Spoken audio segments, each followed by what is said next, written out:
Thank you, everyone. It's so lovely to see you all here. Thank you so much for being here. It's really an honor to be on the cover of it. My face is very big, and I did write a few words because I do love the city that I'm from and where I live. I grew up with the New York City skyline visible from my parents' bedroom in Clifton, New Jersey.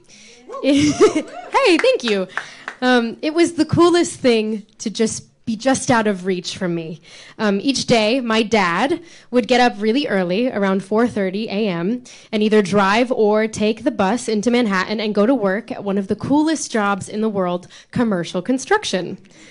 When I was a kid, he would hop the 4 train to the Bronx, 161st Street, you know the one, to build the new New York Yankees Stadium. Thank you.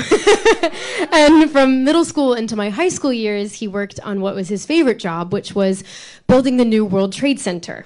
He then moved onto the new wing of the Javits Center and is now finishing up the final touches on 2 Penn Plaza.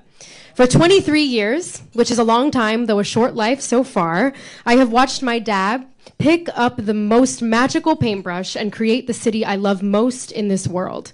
It is a city I could never truly leave because my dad literally built it. He is everywhere within these streets, and his work is now visible from my bedroom window. So it is home.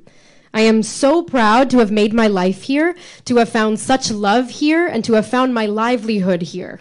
My first ever professional gig was a movie called West Side Story.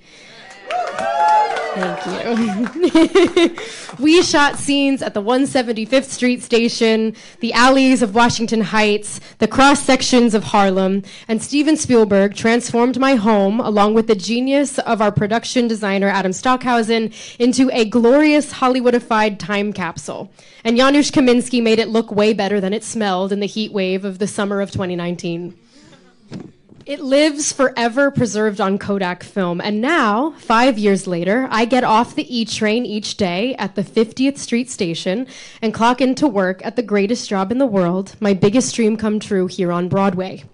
The greatest thing about New York is that I have found family here, many of which who are present tonight from the company of Romeo and Juliet, which is now playing at Circle in the Square, and we open October 24th.